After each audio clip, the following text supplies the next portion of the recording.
doing it, she gets in the best shape of her life, her adult life, by the way. And then on top of that, she goes and she cleans the laundry room one day, 3 weeks worth of laundry. So not only that, so she does the laundry room. Okay. That's a win for her. But then guess what happens? Her entire confidence goes up and it starts echoing across the household. Her kids start picking up. Her husband starts picking up. The house gets immaculate. She told me, she texted me and she said, you could eat off the floors right now. She said, my example carried over to everybody. Welcome to the Gentleman Success, Happiness, and Fulfillment Talk podcast, where we bring to you the most successful, happy, fulfilled gentlemen from around the world who have been able to conquer themselves, their life, their marriage, and their businesses. You will be learning from four-dimensional gentlemen who have cracked the code to the science of having it all. The question is, how can married entrepreneurs with kids become gentlemen, achieve true freedom, and build a successful, happy, and fulfilled life, marriage, and business? This show will give you the answer for that. My name is Alex Ramirez, and I'm your host, and you're welcome to the Gentleman Success, Happiness, Fulfillment Talk podcast. Hello, beautiful people. Welcome to another episode of the Gentleman Success, Happiness, and Fulfillment Talk podcast. As always, I have an incredible guest with us today. And it's very often that I say this, but it's because it's always true. And I'm very excited to get to talk to this gentleman, get to learn from him, and get to connect with him. But before I introduce him to you, though, I just want to give a big shout out to all of you who have been leaving comments, reviews, and likes on all the major podcasting platforms, Apple, Google, Spotify, and to those who have been watching on YouTube as well. Thank you very much. And I want to ask you for a small favor today. I want to ask you that if you get something out of this interview, if you get some type of value, if you get some type of insight, a skill, some knowledge and information, or the inspiration to go out and take action and keep on moving forward towards your goals, I want to ask you to please share this episode with 10 people. Share it on social media, share it on Instagram, send it through message, through WhatsApp. Share it with 10 people who you think this will benefit from this, because this is how we grow. This is how we're able to share our message and motivate, inspire, and bless other men out there to change their lives. And today I have Jeremiah Solven.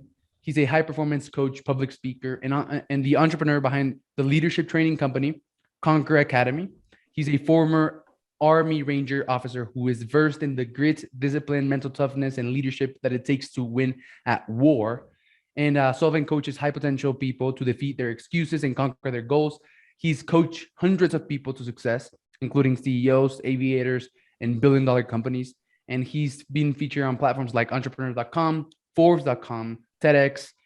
His areas of expertise include high performance, mental toughness, leadership, discipline, and consistency, mission planning, and more, right? So I'm like, those topics are incredible for me. I'm very passionate about those.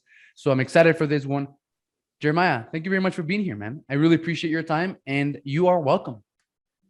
Alex, man, thanks for having me, and looking forward to providing some value to the audience, changing some lives, inspiring some people, putting that little pep in their step, whatever it takes to help them succeed and win, man. Excited to be here.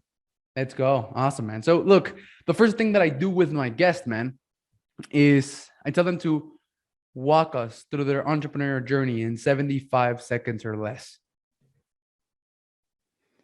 Ready, set, go? Yeah. Well, if you would have asked me as a kid if I would be an entrepreneur, I said, what the hell is that? That's probably how I would start. And then I'd ask you how to spell it. And I'd start looking around and asking people what the hell an entrepreneur was. So my story is kind of, it's odd. I grew up hunting and fishing in a small town of 300 people, wanted to be an athlete in high school, failed at that, went to a community college, was a college dropout.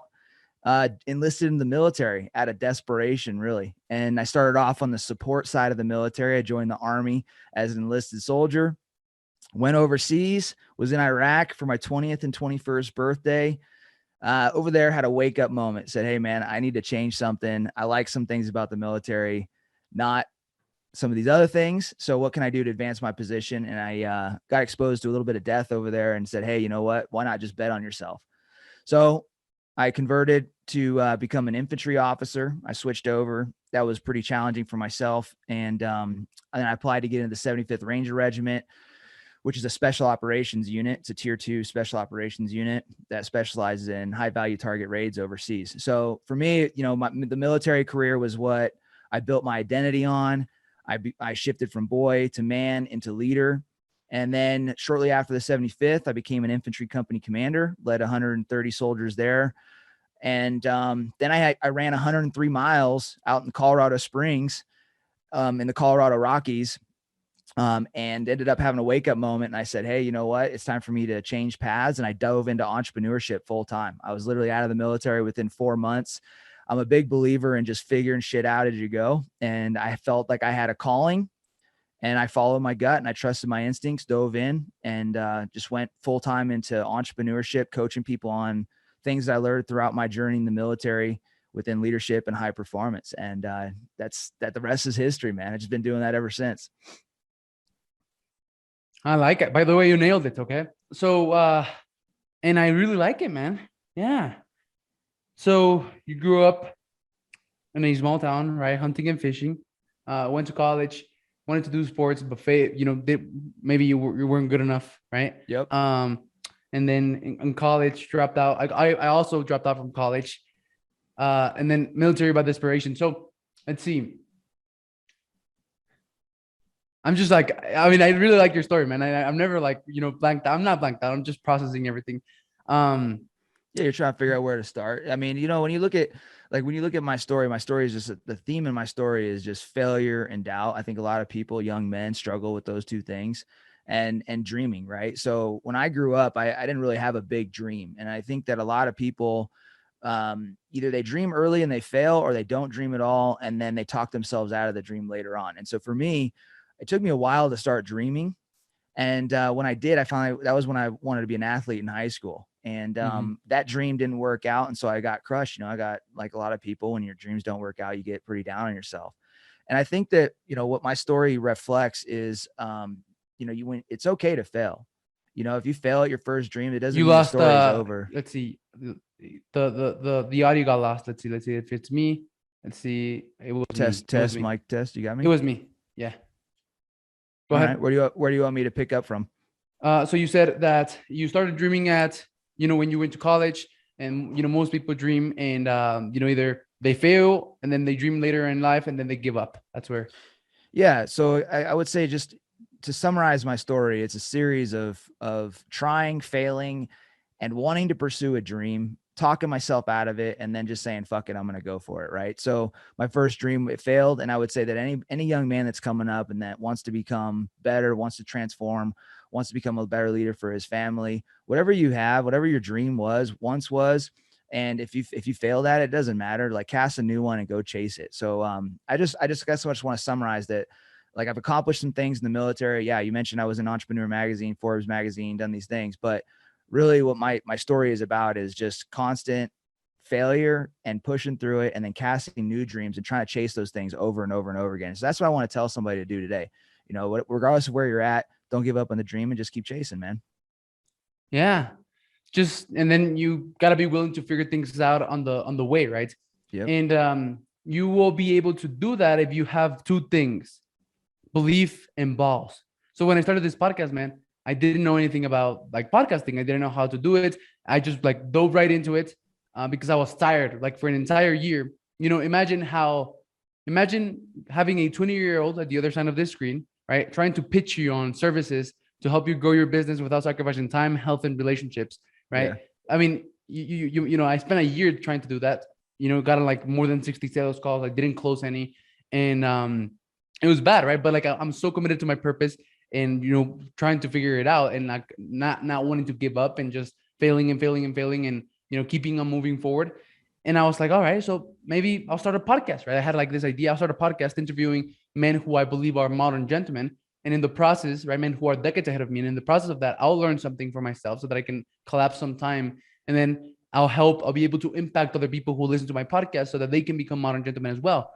And I didn't know anything, but I had the belief in myself and the balls to do it, right? Which comes to like two of my favorite subjects: belief, mindset, balls, performance, right? That's good, man. So, which is, what you're into, right? High performance, mental toughness, leadership, discipline, consistency. So is that right now what you help entrepreneurs with? Yeah. And it's a lot of different type of people. I have some people that are active duty military. So I work with some people that are, like I said, they're veterans or either on service or they exited service. I also work with entrepreneurs, anybody from that's just starting to somebody that maybe has a 6-figure company, 7-figure company, 8-figure company. I've worked with all levels, and I continue to work with all levels. And what I focus on is a lot like yourself with providing information here on the podcast to help people get to their goals. Is the same thing. I help them collapse the timeline. Like everybody's chasing something in life. Everybody wants to get from point A to Z as quick as possible, not waste time. And what I do is what I specialize in is helping them get there. But where I focus the most is having people confront their resistance, having people confront the shit that they don't want to do. You know, a lot of coaches in the industry will have you, a lot of high performance coaches, and doesn't matter what field you kind of get into, they all kind of do the same type of things where they kind of, you know, coerce you into doing the things that you want to do. They're like, oh yeah, you know, do things that you like to do and chase these passions. I don't have that approach. I know that the best things in life are on the other side of the shit you don't want to do. So where my profession separates from everybody else is I'm going to point people at their resistance. That's going to be tough conversations. That's going to be things that you're fearing. That's going to be things you don't want to do. You know, it doesn't matter what it is. It could be training your body. It could be maybe an entrepreneur wants to scale his company, but he's scared to do that because it's in a place where it's stable and he doesn't want to lose what he's built. So I'm constantly pushing people to expand on that and confront their resistance over and over again. And when you do that, you can accelerate somebody's timeline dramatically. Mm-hmm. Yeah. So you embrace the resistance, right? So where does this resistance come from, man? Where have you seen it come from, the resistance? Yeah. Well, what I did, you know, I look back on my life. I'm a very analytical person. I'm a systematic person, and I like strategy, right? I like to make things more efficient as I go across time. And I'm obsessed with growth myself. You know, when I said I grew up in a small town, it was really small, man. It was like 300 people. It was more of a village than anything.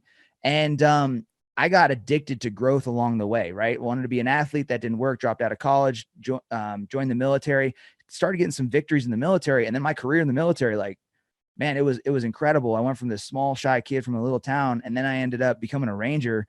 Not only that, but I got selected to go lead Rangers over in combat and do high value target raids, which that was like going to the Super Bowl, man. In special operations, there was only 2 officers, 2 platoon leaders that had the job that I was assigned when I went overseas. It was a Strike Force 1 and Strike Force 2 platoon leader.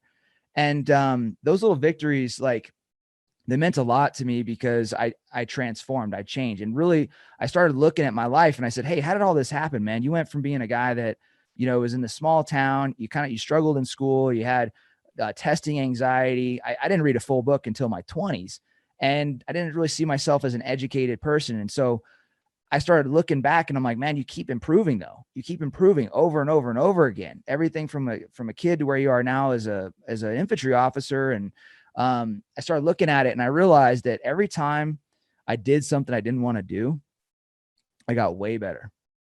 Mm-hmm. Like dropping out of college, for example, right? I didn't want to drop out of college. You know, I came home one day and all my friends were partying, they were drinking. I used to do that all the time. And it was like 2 p.m. and I walked in, I'm like, man, there's gotta be more to life than this.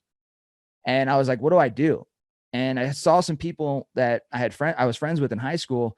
They had gone on to the military and they were living good lives. And I looked at that and I was like, man, that doesn't look so bad. But I was nervous to join. I wasn't patriotic, none of that. I just wanted change in my life. I was desperate, but I was scared.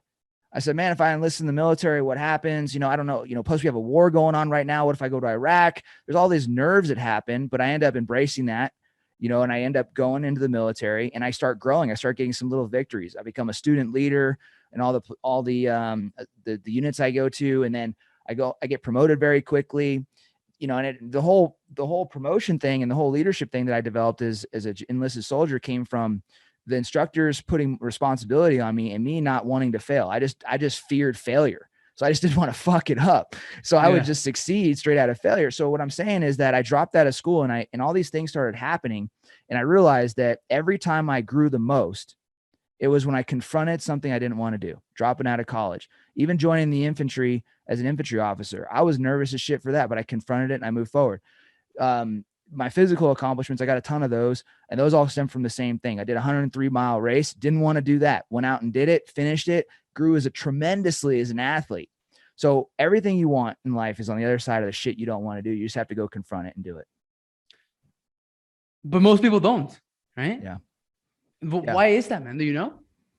Well, it comes down. So there's the reason why is most people are complacent, and a lot of them don't even know it. They're not even aware that they're complacent. Okay. So if you want to get to the other side of growth and you truly want to transform, because that's really at its core what we're doing. When we're hitting goals, we're not just getting achievements. We're setting goals so that we grow, right? Goals are a growth plan. That's what they are. You set these targets. Who gives a shit if you hit them? It's about who you become in the process. 100%. Yeah. Right. So, my whole military career, I was chasing these achievements over and over and over again. I look back on it and I realized, I'm like, man, the achievements were cool, but what I'm really proud of is who I became. So for anybody, you said, hey, how do you get somebody to confront their resistance? How do you get them to transcend and transform? Well, most people are stuck in what I call the comfort zone. Okay. They're complacent in life, right? So if you want to transcend, if you want to actually transcend life and transform, you got to get through 4 levels. The first level is the comfort zone. You got to break free of the shackles that you're confining yourself to. Okay. So you got to break through the comfort zone. And then once you do that, you're going to face something that I call the terror barrier. Okay. You're going to make a decision to make a change. And then you're going to start feeling, feelings of fear, doubt, uncertainty, and you're going to talk yourself out of going down the path that you want to go down. It could be, like I said, like dropping out of college and joining the military. Man, I'm scared. I don't want to do it. I don't want to do it. I don't want to do it. And a lot of people turn around right there. Yeah. There are so many chances and opportunity to turn around and resist and run away from your resistance. That path it constantly shows up. Is unlimited. You have so much opportunity to run away from your resistance than confront it. It takes grit, takes hard work. So the first level is the comfort zone. Second level that they have to transcend is the terror barrier. Get through fear, uncertainty, doubt. Then after that, you're going to go into what I call is the pain cave. Okay. The pain cave is something that's very, very difficult. It's where things get hard. In order to get through the pain cave, you have to have grit. You have to have a no quit attitude. You have to have a why for why you're doing it. Hey, I'm joining the military because I can't go back to this life that I had. I need something different. You have to have a very clear why to get through the pain cave. And then what's going to happen? You're going to keep going and you're going to feel like you got to stop. You're going to feel like you need to quit. You're going to feel like you just can't take anymore.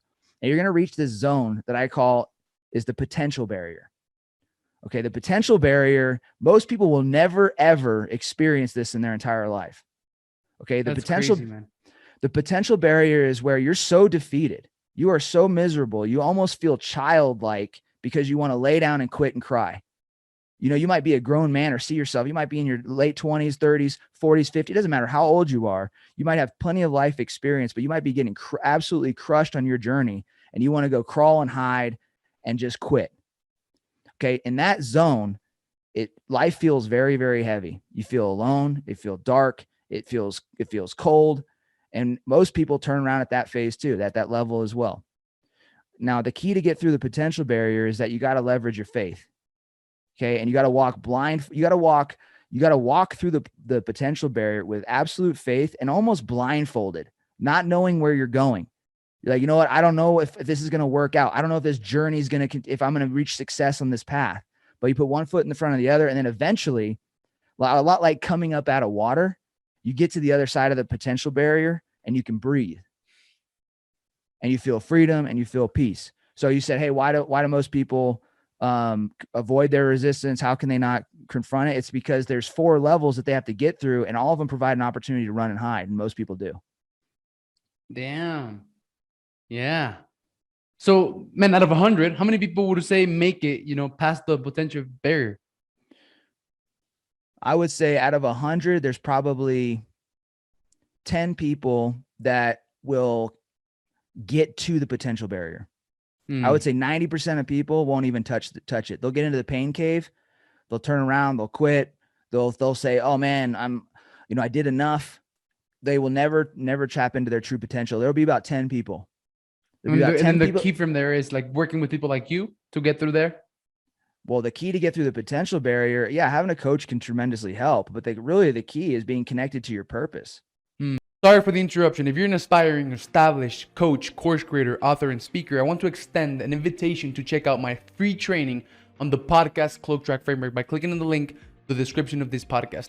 On this training, you're going to learn how combining podcasting with a rare concept that very few people know about called the cloak track can help you build a multi-million-dollar network of successful people who can become your clients, put you in front of hundreds of your ideal clients with your message, coaching, courses, and books, help you become a best-selling author, get you booked to speak on stages, or even making an extra $237,600 in the next 6 months. Click on the link of the description of this podcast to learn about the 4 simple steps to make this work. Step number 1 is alignment. Aligning who you're trying to be, what you're trying to do, your goals and purpose with building your podcast so that podcasting is a vehicle to help you achieve your goals. Step number 2 is leveraging the cloak track to find an unlimited supply of your ideal podcast guest. Step number 3 is leveraging the cloak track to close an interview with anyone, no matter how rich, famous, or out of your league they may seem. And step number 4 is the content machine, which is the key to tapping into other people's audiences. These are the 4 steps to making the podcast cloak track framework work, and I'm not going to hold anything back on this training.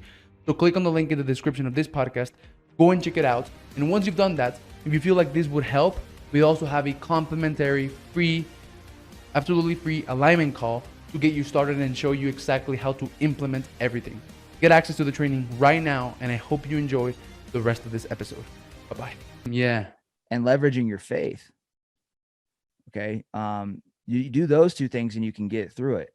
A really easy example of these phases is when I did a 103-mile race. I signed up for a, how do you do that, man? By the way, like, how do you run 103 miles, man? Like, how do you even train for that kind of thing? Well, here's, I have this belief that I believe in doing, not planning, not sitting on the sidelines, right? I believe if I want something, I need to put action behind it. So one day I was sitting on my couch and I'm scrolling through Instagram, and I told you, I like growth. I like to challenge myself. I like to improve. And a lot of it has to do with, chasing significance. Like I know you were talking to some of your audience members about, right? For me, significance was achievement. And so that gives me this little pat on the back, right? And so I was sitting there on my couch, and it was a Sunday, and I'm scrolling through Instagram, and I see this guy on social media. He runs like a marathon a day. He's an absolute animal. And I had never done a distance like that before in my life. I'd only ever ran a marathon max, right? 26 miles. And that was a huge achievement for me. So I see this guy and I'm like, man, that'd be cool to do that one day. But again, I don't believe in wanting, I believe in doing. So I said, shit, now that I want to do that, let me see if there's a race like these ultras that this guy is doing. He's running 26 miles, regularly a day. And then he does these 100-mile races all the time. I go, let me see what exists in my area. So I start looking it up and I find one, and it just so happens to be 6 days later. Okay. Damn. I'm like, oh shit. So I sign up for it. Okay. I'm like, I'm not going to live in a state. I'm going to live in a state of doing. I'm not going to live in a state of wanting. I'm going to live in a state of doing. So I sign up for the race on a Sunday. The race is the following Saturday. And I go out there and I go and run it. The reason I go out and run it is because I'm chasing other goals in my life. I'm chasing entrepreneurship. I'm becoming a coach. I have all these other goals outside of the physical that I'm after. And I tell myself that these things are going to take time, growing my business, these other endeavors are going to take some time. And I want to test myself to see if I'm committed to them. So I said, what's the easy way to test yourself to make sure that you're not going to quit on these other goals along the way? I said, let me do something physical. So I said, this 100-mile race represents me being committed to my other goals. Okay. It symbolizes that. By the way, I do this with my coaching clients all the time. I do this with mothers that have newborns and they want to set a good example for their kid, and they just had the kid. I said, okay, you want to set a good example for your kid? Let's start right now. Let's go do a marathon in the next couple of months. And they start training for it. So the physical gives them an outlet to go and do and fulfill their promise, right? To themselves. I'm going to be a good mom. Let me go do this marathon for my kid. And the kid's not even going to know that they did it. Okay. So same thing for me. So I sign up for this race and I'm like, this symbolizes me being committed to my other goals. Okay. And if I can go do this race, go all in, give my absolute best, that means that I'm going to do that with these other things. So I go out there, boom, I leave my comfort zone. Okay. I'm like nervous as hell. I take an Uber all the way out to the starting site because my wife has to work. I know nothing about ultra racing. I get out there. I'm way in over my head. The race starts at 4:00 in the morning. I get like 2 to 4 hours of sleep that night. And we start the race and I'm immediately starting to run uphill during this race. Okay. It's in the Colorado Rockies. This is at 11,000 feet. Okay. This isn't running like near the ocean. This is running at altitude. Okay. So I start running and I'm going uphill for 10 miles. I hit the pain cave. I start hurting, start wanting to quit. And I'm thinking, shit, man, this whole race is 103 miles. How the hell am I going to get through the rest of this? How far into it were you when you hit the pain cave? I started feeling really dizzy, really nauseous, and getting a headache about mile 10. Okay. Damn. And And it's because you I'm kept on running. going for like 110 more miles? Yeah. So I'm running and I blew up because I'm running with guys that have done numerous of these before. And I'm running and I'm learning with about ultra running while I'm running with these guys. I'm like, how do you guys eat out here? How do you guys do? Do you guys rest at all? This is a 36-hour race. Do you guys sleep? Do you just keep going? I'm like learning as I'm going. So I'm keeping up with these dudes, these experienced guys, and I basically blow up at mile 10. I get a nasty headache. My head's pounding. The altitude's getting to me. I go another 10 miles and I'm so nauseous. I want to throw up. I go another 10 miles. Like if 10 miles was nothing, I go another 10 miles. Yeah. And it's uphill. So I'm going from like 10,000 feet up to 12,000 feet. And if you've ever climbed altitude, man, that shit messes you up. Okay. So I get to mile 20 and I'm so broke off. I'm in the pain cave. And I'm like, there's no way I'm going to finish this race. I'm only 20 miles in. So basically I get to this checkpoint and I say, hey, when you get to this checkpoint, just take a knee, relax, get in the shade. And, let's try to regroup. So I do that. And I kind of like tuck away like a wounded animal would, right? Like I don't want people to see me. So I kind of sneak off into the woods and I lay in this shaded spot and I'm laying there and I'm thinking like a failure. I'm thinking like a quitter. I'm like, dude, you suck. You know, you're way out of your league. There's no way you're going to finish this. What the hell? Who are you thinking? Everybody that you told everybody you're going to do this, they're all going to make fun of you. All that shit happens, right? I'm in the pain cave. By the way, this happens in entrepreneurship all the time. You go through this entrepreneurship all the time. People making fun of you. You worried about that shit in your head, thinking about quitting. So I'm laying there and I'm regrouping. And then I get this voice in my head. And it was like, if God ever touched me, this was the moment, man. And he was like, it just hit me. I got hit with this energy. And this voice came over me and says, bro, you don't quit. There's one thing about you and you do not quit. And it was like there was this battle of my inner dialogues. There was like the good wolf, the bad wolf, right? Going back and forth. And the good side was telling my bad side to get up. I look at it kind of like Lion King, like it was like Mufasa and Scar, right? Mufasa's kind of like, let's fucking go. Scar's like, fuck you, like telling me to stay there, kind of go quit. Well, anyways, I'm like, the good voice kind of takes over and it's like telling Scar, you're going to get up and you're going to go and you're going to finish this race, or at least try to, or we're going to carry your dead fucking corpse for the next 80 miles in pain. And we're going to finish this without you. Basically my mind commanding my body in this moment. So I get up and I start going. And for the next 20 miles, I'm in this nasty place and mentally darkest place I've ever been. And all I'm thinking about is why I'm doing the race, what it symbolizes for me, and the fact that my body is not going to be in command. My mind is going to be in command. And I go through this war with myself. And at mile 40, I come up and it was like all the clouds, all the darkness just completely lifted. And there was no more evil voice. There was no more dark voice. It was just the good. Damn. And the voice said, hey, you're going to make this, man. You're going to finish this race. Now, the rest of the journey was that's a whole nother story. And it was a lot of ups and downs. There was running during the day. There's running at night. I was damn near hypothermic in the evening. But I ended up finishing the race and I finished at 103 miles, and it was a 36-hour race, and I succeeded. The reason I succeeded was because I made it through the comfort zone. I made it through the pain cave. When I was in that 20 miles between mile 20 and 40, I was in the potential barrier. I had no idea if I was going to make it. I thought they were going to have to pull me off that mountain, off of some type of litter, or medically evacuate me, right? But I kept pushing, never knowing when that feeling was going to end. I get to mile 40 and all of a sudden, boom, I'm through the potential barrier and I feel free, right? I feel free. I feel at peace. And then I go and finish the rest of the race. So that's what it looks like real world in the physical, going through those levels. Yeah, that was a crazy story, man. That was really cool. But let's see. But how do you develop this, man? How do you develop this mental toughness? How do you develop this ability to like push through things and just defeat that, that voice that you have that is trying to, make you get you down and stuff? How do you develop that? Yeah, you're talking about how you develop grit, how you develop mental toughness, right? And really that question can be answered. It's just like any other muscle group you have in your body. Right? You gotta get reps. You go to the gym one time, you're not going to see results. You go over there, you hammer chest every Monday over and over and over again. 3 months, you start seeing some results. 6 months, you feel pretty good.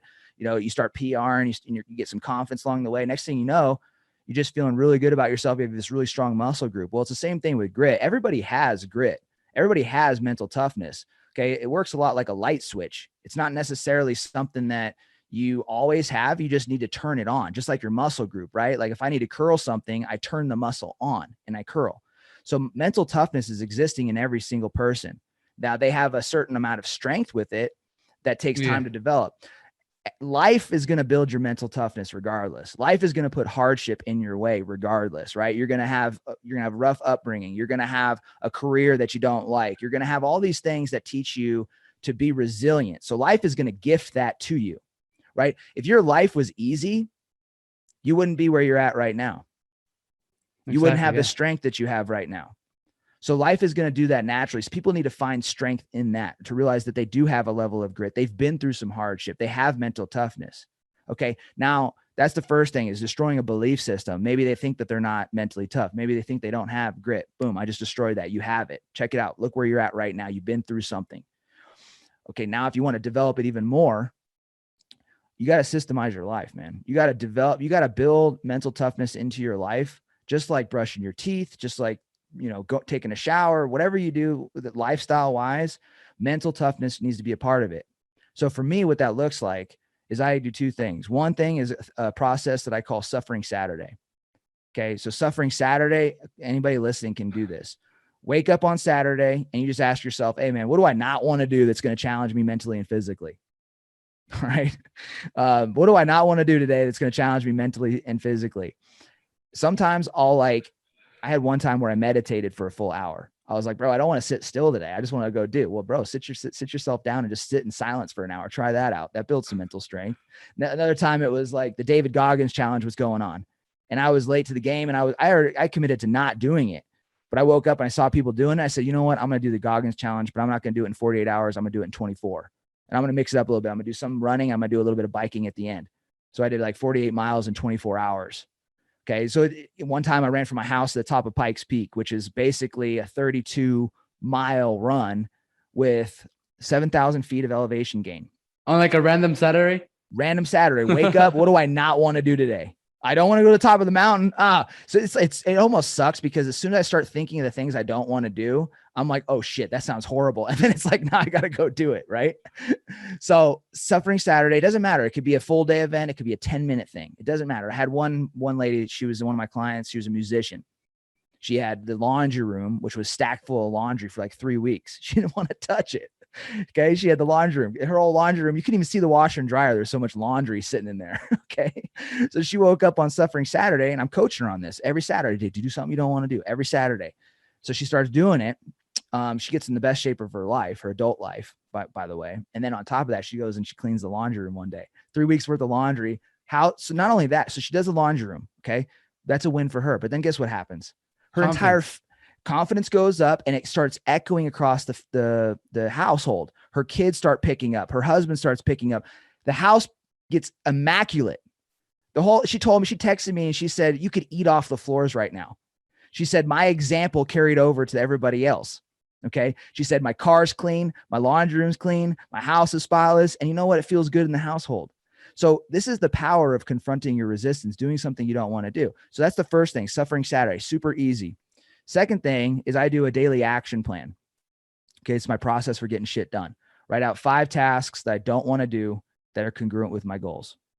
Okay. Hey, I want to get in better shape. Okay. What do I not want to do today? I don't want to work. I don't want to do morning cardio. I hate cardio. I'm a guy that's ran 103 miles, right? All right. I'm going to put that down. I want to grow my business. What do I not want to do? Well, I don't want to do my outreach today. Boom. Let me write that down. So 5 things I don't want to do tied to my 4 goals that I want to hit, where I want to see my life change. And then I hammer that every single day. So those are 2 techniques that anybody can adopt as their own. Yeah. That was really cool. The Saturday, the Suffering Saturday. Yeah. Suffering Saturday, right? Yeah, man, when you mentioned that, what instantly came to my mind was cleaning the entire, outside of the house, like the entire backyard and front yard. Yeah. So I guess now I'm going to do that tomorrow, man. Bro, yeah. It works with everything. I got an 8-figure CEO that I have doing this, and I work with him one-on-one. It doesn't work no matter if you're a musician, a mom at home, or you're an 8-figure entrepreneur. I have him start doing this.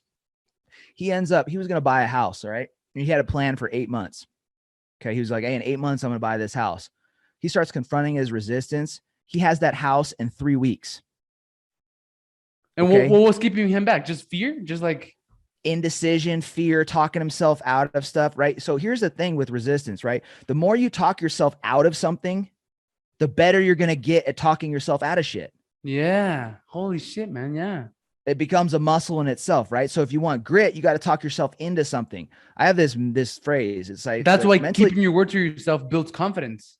exactly, absolutely. And it's the first 10 minutes of everything that matters. Like people they think that they need to tackle the whole entire project, whatever it is, like the entire run that they have planned. I teach people the first 10 minutes are the only thing that matters.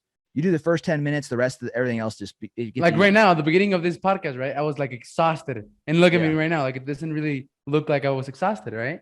Yeah, exactly. Got through the first 10 minutes, got rock and rolling, and now there you go. Yeah. Yeah. That's really cool, man. Man, I'm going to do the suffering Saturday. Yeah, tomorrow. And I'm going to clean everything. And not only tomorrow, but I'm going to keep on doing it because I really like the idea of confidence. And I really like the idea that the way that you build confidence is by keeping your word to yourself. And the insight that you just gave, that when you don't keep your word to yourself, right, you break that bond. That's literally a muscle that you're exercising. So you're exercising, talking yourself out of things, and you're exercising. And now you get better at talking yourself out of things, right? So yeah, that's really cool, man. I really like that. So true. And that's the key for confidence. Just keeping your word to yourself and doing the things that you say you're going to do. So I really like that, man. So man, what is your podcast about? Like your podcast, Be the Leader podcast? What do you do there? Why did you start it? When did you start it? Yeah, tell me a little bit about it. So you said, so Be the Leader is a podcast that's designed to help people be leaders in their teams. Okay. It doesn't matter if you're an ROTC student in college, if you're a mom, if you're on a sports team, if you're leading a company, but it's a podcast that I designed to educate people on lessons that I've learned through failure. Okay. In leadership, I got a lot of leadership experience. My entire life has been dedicated to leadership, leading others. Like even as a kid, I was leading my brothers. I got 3 of them in the military. I was a student leader the whole time. So I reached this point in my military career where I just felt like I was truly, truly blessed. Like God blessed me. And I was gifted this assignment. And, I told you a little bit earlier about what I did as a Ranger. I was a Strike Force 1 PL, which there was only 2 of those jobs in the entire Army when I got that job. And I felt the need to give back. Okay. And I said, so how can I give back? I'm also an entrepreneur at this time. And I said, well, this is a win-win. I can do a podcast to help build my brand, but also selfishly build my brand, but selflessly, I can, and more importantly, I can pay forward the gift that I was given in the military. I can share all the lessons that I learned and help out others that are behind me so that they don't make the same mistakes, right? And that's an important point to point out, that everybody's chasing something. You have selfish reasons that you're doing it and selfless. Okay. So it's completely okay to have both reasons. You should be selfish and selfless. That's the best way to be in alignment with your true self. So I decided, hey, I'm going to put this out. I'm going to help as many people as I can and share those lessons from failure and give back the blessing that I was gifted. I like that. I like the selflessly and selfishly. I like that, man. So just to put it in context, man, because you've mentioned it a couple of times, but I don't know anything about, the military, and thank you for your service, by the way. But just to put it in context, right? You've mentioned how you became a Ranger. So if you were able to put it in context, so for example, me, like in school, there's like normal classes and there's honors classes and then there's AP classes and then there's IB classes. I had IB classes, right? So can you put like the position, the role that you had when you were, like in the military, in context? Because I don't know anything about it. Yeah. So I started off on the enlisted side, which is basically like minimum wage job, right? That's where I started. And then I ended up switching gears, becoming a manager, and then which was, an infantry officer. That's highly competitive too. But basically, to put in context, it took me 7 years just to try out for becoming a Ranger platoon leader. 7 years just to try out for the shot. Okay, 7 years just to sit in front of a board and say, hey guys, I really want to do this to have a chance. So then they hire you if you make it, right? And basically what that looks like is after college, I had about 3,000 other infantry officers that graduated, 3,000. And when I was selected later on as a Ranger platoon leader, there was probably, I think, 20 total assignments in the Army. So out of 3,000, there's 20 positions. And then out of those 20 positions, me and one other guy were selected to go overseas and do some cool stuff. So that was like winning the Super Bowl, or not going on and doing the Super Bowl overseas. And so, Rangers, I don't think they get enough credit. I'm not saying I need credit. I don't need credit. I don't need any credit at all. But I think that the enlisted Rangers that come up through the pipeline, they work their fucking asses off. They work hard. They're in a very unique assignment. They're humble. They're professional, and they are absolute just animals, man. And they are killers. So yeah, special operations is a really, it was a really honorable thing to be a part of, and I got to serve along some heroes. And so that's what it was like. 7 years to take a shot to trying. It took me 10 years to get into my dream job. And then I was, one of 2 guys that were selected to go overseas. Some of that was, it sounds like a road, like a long road, like a long journey. So how old are you right now, man? I'm 35 right now. Cool. And you look on point. Like your face, you look young from your face. You look pretty in shape and stuff. So yeah, I like it. Yeah, usually people think I'm in my 20s. yeah, you look really young, man. Thanks. So let me go back to the selfishly and selflessly, right? Just to like prove 2 points, not prove, but like just to show 2 points. So I just invested on Wednesday in a high performance program. Like I'm very excited about it because it goes over the 4 human powers. That's how he calls it, right? Biology, psychology, performance, and influence. And it's a $12,000 program, right? And I told one of my uncles that I was going to like learn everything and share it with him for free. And he was like, when I told him how much did it cost, and then I told him, and I was, holy shit, like you're stupid, like you're stupid. They started telling me things, and then he was like, why? Like, what was the mental process that you went through to be able to make that decision? And then it was like, well, it's because it's not for me. I told him, like my purpose is creating this world movement of modern gentlemen. And like the more I'm able to invest in myself and better myself, the more I'm going to be able to share with all of these people that I'm going to impact across the journey of my life. Like I'm going to be able to impact you. I'm going to be able to share this with my other uncle. I'm going to be able to share this with my dad, right? Yeah. And it's really not for me. And when you think about it that way, that's nothing, right? Yeah. And then the other day he called me selfish, and then I said, and selfish is something that you have to do. They have to be if you want to be able to serve others. So that's that's very true, man. Selfishly, in order to be, you got to be selfish in order to be selfless, right? Because people won't get it until you get the result. Like along the way, when you grow, when you change, people don't get it. They're going to criticize, and they're going to see, you're breaking a box that they put you in. They put you inside of this box, and it just causes them to have confusion. They don't see it, right? But over time, you start producing results, their perspective changes, their story that they tell about you and they see about you, that changes. And the next thing you know, they're a fan, and they're like, they encourage you along the way. So you just got to prove them with results. That's all. Man, so on your podcast, do you interview people? A little bit. Yeah. Mostly I focused on doing solo episodes, but I have had some really good guests on. I've had Michael Chandler on there, who's one of the top 5 UFC fighters. He's one of the best fighters in Bellator history. Couple, I've had quite a few people on that are good. Cool. Awesome, man. So I have 5 questions for you, man. And the first one is, if you could give your 20-year-old self some advice, what would that be?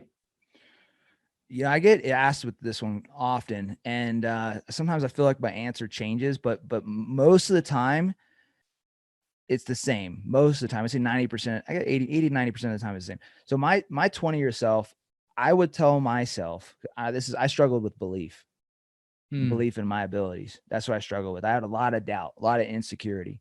So what I would tell my 20-year-old self is to believe, trust in yourself, get comfortable in your own skin, and believe that you can do anything. Believe that you can be great. Belief is really the first step towards achieving anything. If you don't believe you can do it, you're going to talk yourself out every time. But if you can believe you can do something, you can achieve the unimaginable.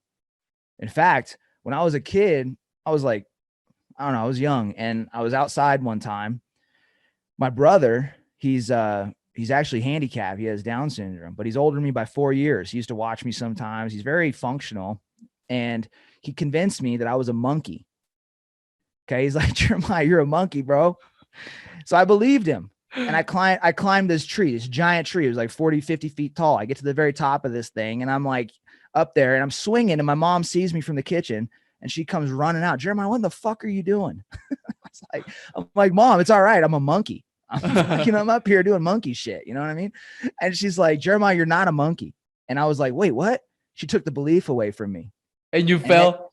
And I froze. I grabbed onto the tree and I was like, I'm not coming down. So the fire department showed up, the police showed up, and they were like trying to figure out how to get me out of the tree because nobody could go up there. The tree was too small.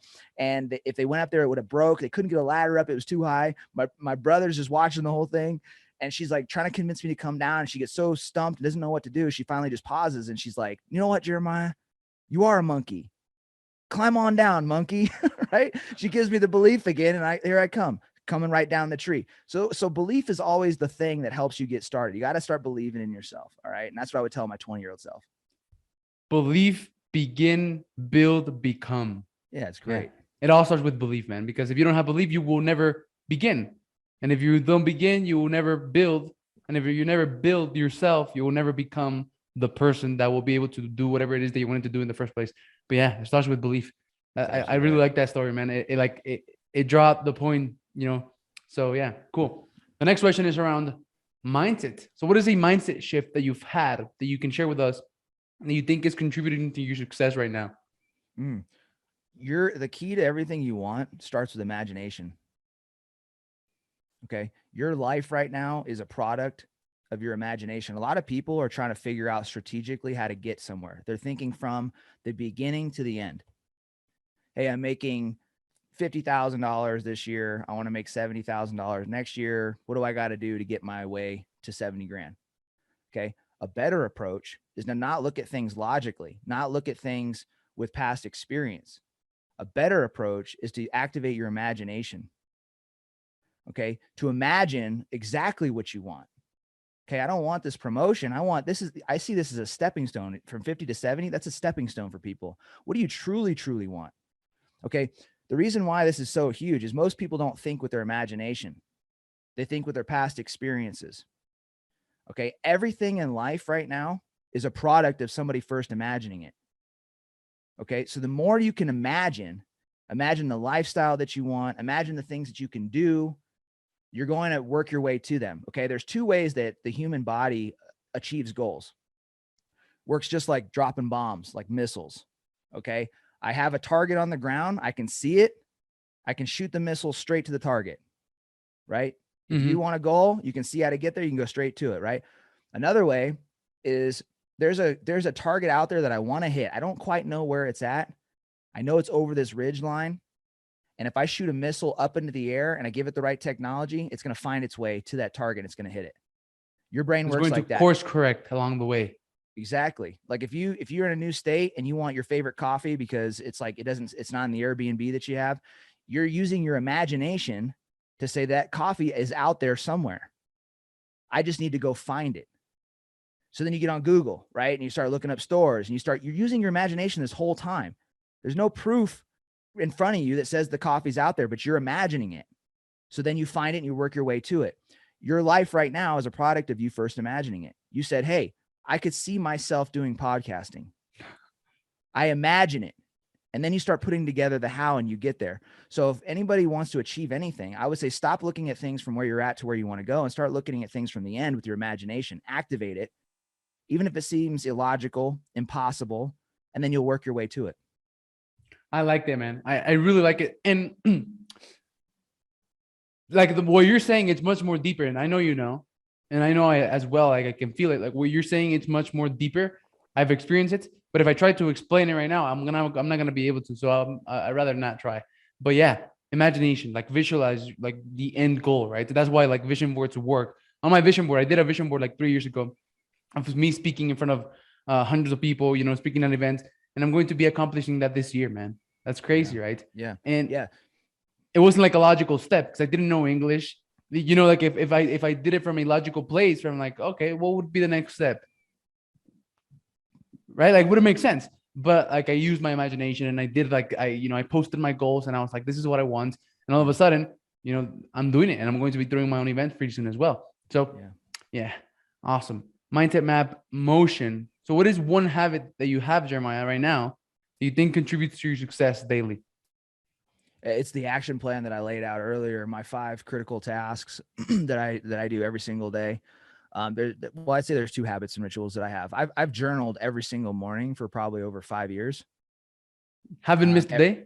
No, haven't missed a single day. There's been days and where I was in this, I was in the military 5 years ago where that was like moving from one state to another overseas. Like a lot of shit has gone on. I've gotten sick, gotten COVID, had deaths happen. I haven't missed a single day. On the days I don't feel where I was like almost not functional, I would get up and I would still do my entry and I would write a little note. Hey man, I'm fucked up today. I'm like literally have COVID. I'm going to do a bigger, bigger entry tomorrow or something, but I still did it. So my journaling helps me tremendously kind of get the things off my mind, get me focused for the day. And then the other thing is the action plan that I gave everybody, which is I've been doing that for just as much time. It's 5 things I don't want to do every single day, congruent with my goals. Cool. I like that. Awesome. Measure. What do you think about measuring and tracking? I'm obsessed with it. So I don't do a lot of things. I don't like to go wide. I like to go deep. Yeah. All right. So for example, I do MMA fighting, right? A little bit of it. And I started doing it at the beginning of end of 2019 into 2020. I got my blue belt in jiu-jitsu in 7 months. Okay. Normally it takes somebody about 18 months, sometimes 24 months to get their blue belt. And I was able to get it in 7 months. Okay. Less than half of the time. Less than that. Yeah. And so then purple belts, it takes people sometimes 4 years to get it. And I got mine under 2. All right. I'm not saying that I'm just providing some credibility here for where this is coming from. I don't give a shit about the focus. You go deep instead of wide. Like I did more than 115 podcasts in 6 months because I'm not like trying to do 10,000 things. I'm just doing one. Yep. I say no to a lot of things. So for tracking, the way that I got those results in jiu-jitsu, and this exists in other areas of my life, I have my clients do the same thing, but I tracked my hours. Okay. When my first day of jiu-jitsu practice, cool. I couldn't get out of bed for like 2 days straight. I feel like I got hit by a truck. I was like, whatever, maybe do an hour, 2 hours a week. I built up to like doing 20 hours of physical training in 1 week. And I'd peak at that and I'd taper back down. And I just did that over and over again. I'd focus on my process of accumulating hours and I would track it every single day. So I measure the things that matter. And then when you measure those things, they expand and you get the result. Which was the hours rolling. Cool. I really like that. The first time that I did jiu-jitsu, man, my knee almost popped. It was crazy. Yeah. That's a really it doesn't look that hard. Well, it's harder than it looks, right? Yeah. Yeah, very much. It's a humbling experience too. Man, so I really had a lot of fun in this conversation, man. Thank you very much. You brought my energy up. Right now I'm about to hit a workout, and before this interview, I was feeling pretty drained, but now I'm back to feeling like myself. So thank you for that. I love this, talking to you, man. I'm glad that we had the opportunity to do this. So if anyone else out there loved you, right? Like they really like you, they really like your energy and what you're all about. So where should they go in and get more of you, man? Instagram is my platform of choice. So Jeremiah Solven on Instagram. You got to be careful with the spelling of my name. It's Jeramiah. So not quite how it's spelled in the Bible. Jeramiah, and then Solven. So if you add Jeremiah Solven on Instagram, engage with my stuff there, and I'm very interactive with everybody on IG. Awesome. Is there anything else? Do you have any website or your podcast? Where can we find your podcast? Is it everywhere? Yeah, you can go type in my name and Be the Leader. It'll show up on Apple. It's on Spotify. You could all my links are in the bio on my Instagram page. That really is the best place.